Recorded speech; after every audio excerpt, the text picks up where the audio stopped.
Oh, there you are. Come on, come closer. Let's start this journey together. Get to know one another so we can rise together. Pick me up, hold me, feed me, but it might be messy. Change me, but it might be smelly.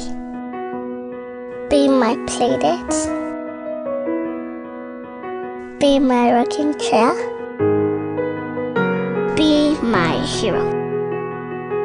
Because every dad should play an equal role in his baby's life, Pampers is giving 8 weeks of paternity leave to their new dads, hoping to inspire others to give Kenyan dads this opportunity.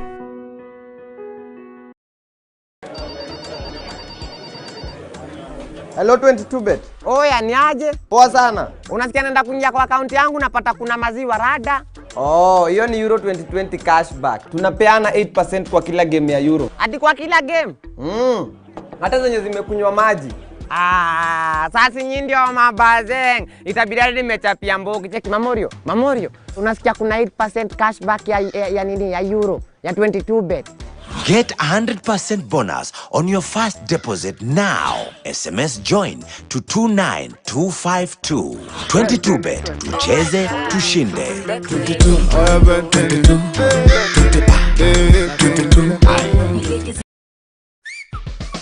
Oya ni aje?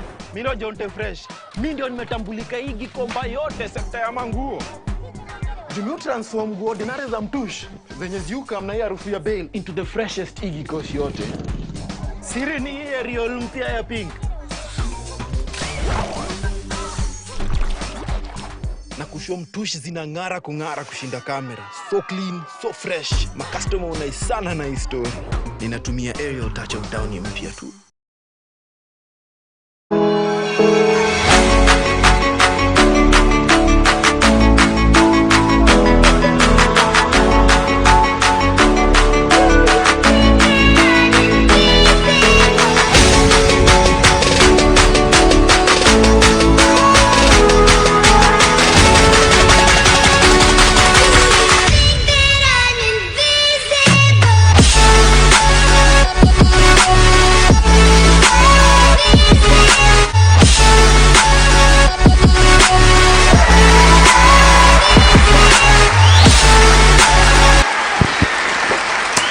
Alright, thank you so much. Welcome to Bushebi Junior Show.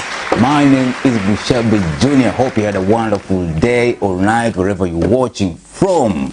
Now, it's a bit insane that Deputy President William Ruto would spend less than a year talking about economy. I mean, he's a doctor, right? Yes, he's a doctor of ecology, so typically everyone would be expecting him to talk about Vitex Kenyensis. Well, that's Meru Oak, but let's be honest. The second in command is a genius, right? He got the whole country talking about progressing upward from the lowest levels. Ili badala ya kuongelea mambo ya viongozi, pia tuongee mambo ya wananchi. Hawa mama mboga hawa, watu ya bodaboda hawa, wale wa kuuza kiosk, wale watu wa chini ndio wataunda serikali ya 2022. Msikuja hapa kutuambia ati mnapatia watoto wetu wheelbarrow. Nyinyi mtakubali watoto wenu wapatiwe kamii? Hiyo ni klasi kiba, hiyo ni klasi gani wa jamani? Sasa ndio hii fisi ambaye mnaona. Amekuja amejibisha nguo ya kondoo. Anasema mimi nataka kufanya harambe kwa group ya kina mama.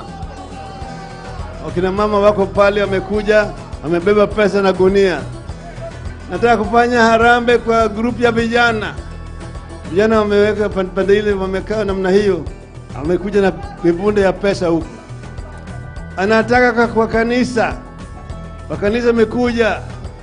Fungua na amekuja na ile magunia ya pesa mengia naye ndani ya kanisa. Kanisa wanakuja nini? Jamaa sana nasema huyu jamaa ni mkarimu sana. Jamaa ni mtu ambaye anamcha Mungu. Anaheshima kwa Mwenyezi Mungu. Kabisa yeye anasaidia makanisa, anasaidia wakina mama, anasaidia vijana, lakini ile pesa anakuja naye ni ile pesa yenu ambayo yeye ameiba.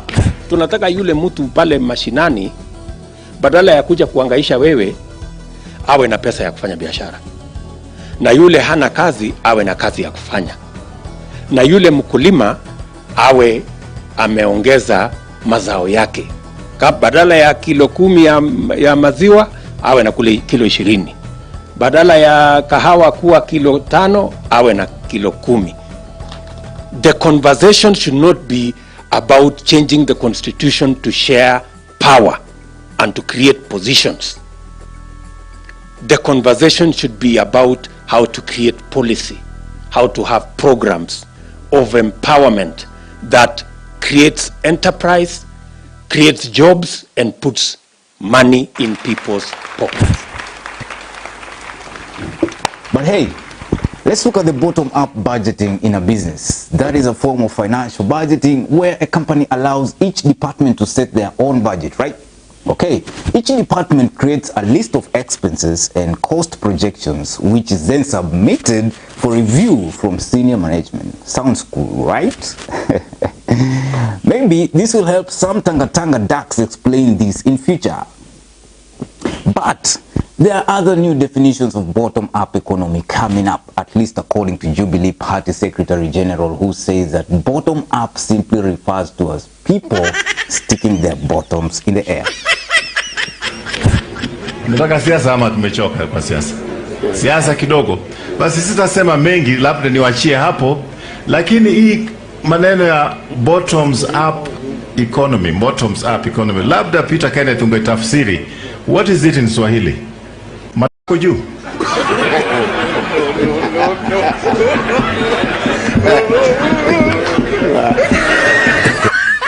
But just as it gets funnier, the son of Mulembe Nation had his own definition. And how are you going to finance this economy? Ya kusema bottoms up. Kwa sababu ushuru pia umegonga wananchi. Don't be cheated by semantics. Mtu anatumia kizungu mrefu. Mwingine anasema economy ya trickle down effect. Mwingine anasema bottoms up. If you did this and you say bottoms up, this is the bottom. Mtu anameza kila kitu.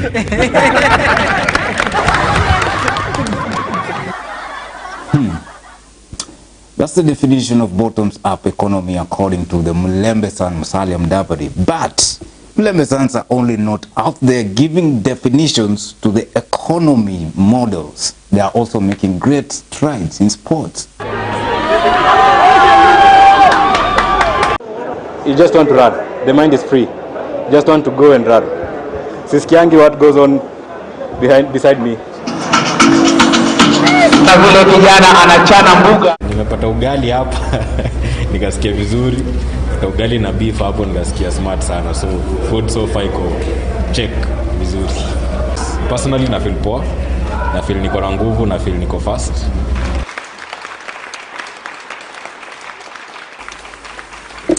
Great performance there by Omanyala. Whether this guy makes it or doesn't make it, whether he goes to another level, doesn't go to another level, you're a hero, man. We celebrate you. Ama namna gani? Now, shifting gears to matters, madeni. Kenyans na madeni. Now, have you ever met those people who say that money is not the most important thing in the world? They say love is the most important thing, not money. But that's unfortunately true. If you don't love money, how can the two words be found in one sentence? Okay, fortunately, everyone loves money. The only problem we all face, yani tabu ya kila Mkenya, anapitia ni money never loves us back. Nevertheless, think about what money can do. Ukipata kamilioni sahi, utadu? Leave alone getting a million bob. What about a slight opportunity to get a million bob extra? At least that's what our president knows. True story. How do you build the modern roads, finance, development projects, and above all, kuna design ya kulipa deni za kitambo, well mastered by Kenyans. Of course, you know that a bank is a place that will lend you money if you can just prove that you don't need it. Simple. Just take a loan here and pay another loan there. Na Kenya isonge mbele. Ama namna gani? According to the 2021 budget policy statement, Kenya's public debt as of June 2020 stood at 7.06 trillion shillings, which is equivalent to 65% of GDP. If you think that nobody cares about you being alive, try missing a couple of loan payments. Utajua ujui.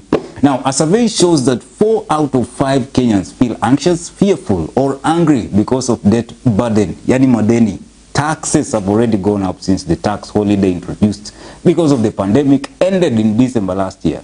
And now, there are higher fuel prices. On top of this, new coronavirus restrictions have affected the ability to make money. But for Kenya, there are some questions your president has asked you before kuhusu madeni. Unajua wasee mkiketi, suluhisho inapatikana. Lakini tukitupiana maneno, tukitupiana mawe, wewe utarudi kwako njaa na mwenzako atarudi kwake njaa.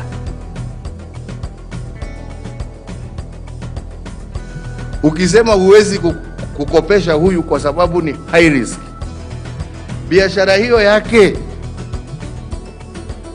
ikifilisika, vijana wale ambaye ameandika wakifilisika, je, wewe ambao umekaa kwa ofisi yako kubwa katika 24th floor, maisha yako jamani itakuwa namna gani? Utakuwa unarudi nyumbani kwa nani? Utakuwa unapitia wapi? Utakuwa unapitia wapi? Let us become realistic in how we do our things. When you say high risk, what is high risk? It is easier, it is better for you to find mechanisms and ways to lend to those young men and women who are interested in making something positive of their lives, who are interested in employing their fellow young men and women. Because if they are positively engaged, if they become part of our economic prosperity, even your business is secure. But if you if you friends continue with the language high risk, huko hatuendi. Ngoja ile siku mambo itaharibika, utaona utakuwa unatafuta ndege ya kuhepa na una pahali ya kuenda. Well, I just love the way the president says wase. Now, the great beneficiaries from his loans are women. Ask me why and I'll tell you. It's very simple. Men borrow the money, but women prefer men who have something tender about them, especially the legal kind. Talking about the legal tenders, there's another form of legally tendering your anger as you head to face another legal hearing. Just make sure you do it in front of cameras, and the location must be carefully selected, as with the case of 2 headmasters who fought on the road. But what exactly is the big deal between 2 headmasters fighting on the road? I mean, really, what's the deal here? But in case you're wondering about the 2 headmasters engaging in a fight, well, here's the snippet of what happened.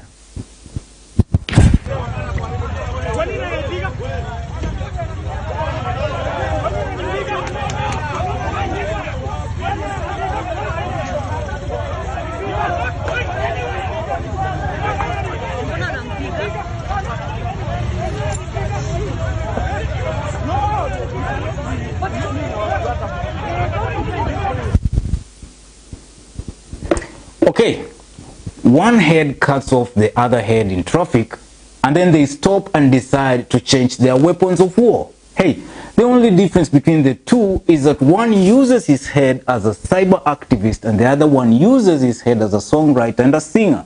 So here's the big deal. The songwriter faced the music from a very unique source, rungu.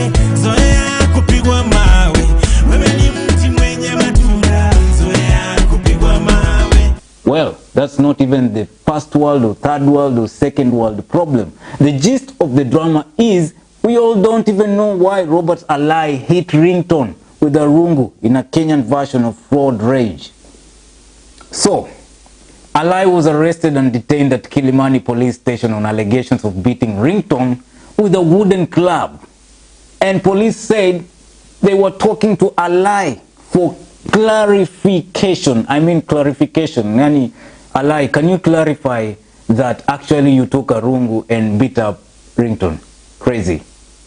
Very crazy. Really? So you hit and block my car on a roundabout, hit me with a rungu on the head, and police take you in for clarification.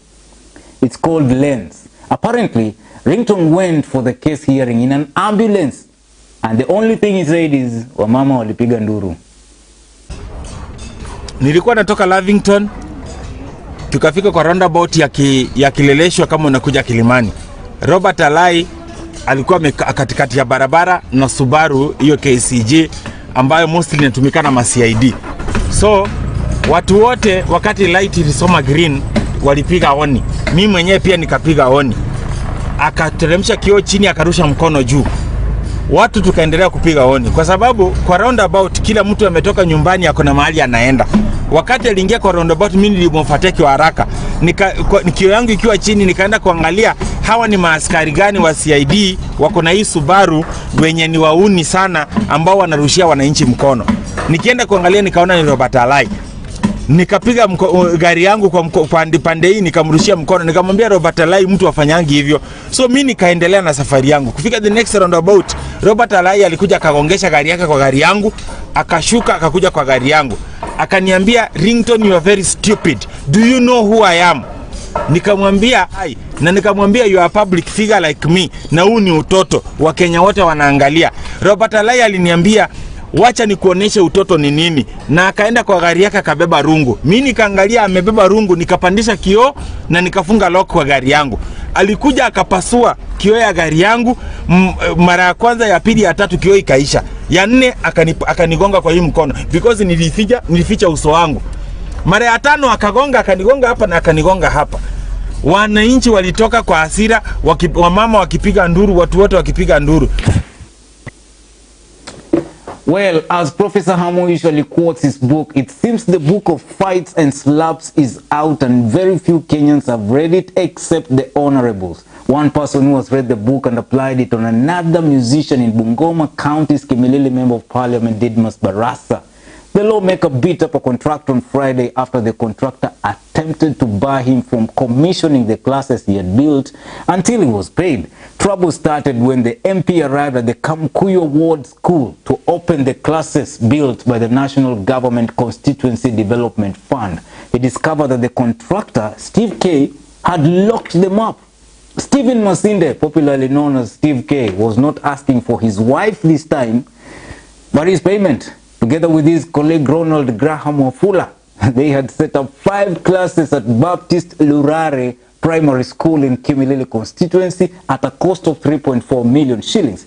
The two had asked the legislature to first clear their pay with them before opening the classes. The act angered Didmus so much that he unleashed the 2021 Corona Pandemic Slap of the Year to the musician. For those who never watched the video, take a look at this.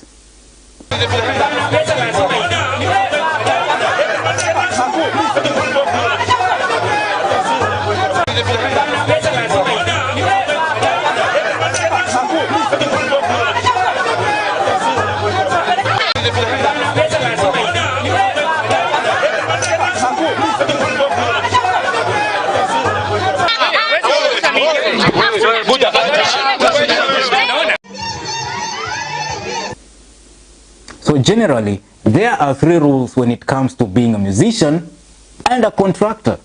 You need to have good songs, of which Steve K has. Never ask for down payment for any business. And make sure you have a padlock and a key to lock up doors in case you're not paying. Most people have the first 2, but it's the third that trips them up. And nowhere does that come into play more than the Steve K and Didmus Barasa market. Hiyo ni kawaida. Unajua mori ilipanda wakati nimeona watoto wadogo wako nje ya darasa. Vile tu Yesu alipandwa na mori walipopata watu wamegeuza hekalu kama mambo ya kufanya biashara, na akatoa zogo pale, akatoa rapsha. Na kidogo mimi najua ya kwamba mimi hata nikiwa mjumbe ni mwanadamu yule wa kawaida, kwa sababu hauwezi ukaingia katika shule na watu ambao wamekunywa pombe, vijana ambao wamevuta bangi, utoe watoto nje ya madarasa na ufunge. Mtu ambaye ako na nguvu ya kufunga shule ni watu 3 peke yao: Rais Uhuru Kenyatta, Waziri wa Elimu Profesa George Makoha na mahakama kwa kutoa court order. Kwa hivyo pia hilo lilikuwa jambo ambalo si vizuri, na kidogo nimeona nyinyi waandishi wa habari mmegeuza ile video ambaye mimi nilikuwa tu namuambia kitu vizuri kwa polepole, mmegeuza kwamba mimi nilikuwa nimepiga yeye, nimezaba yeye makofi. Nimeona video nyingine ya asubuhi ina. Well, folks, that's all for Bushebi Junior Show today. Hope to see you again. Bye, bye, bye. And don't forget to wear your masks. See you next time.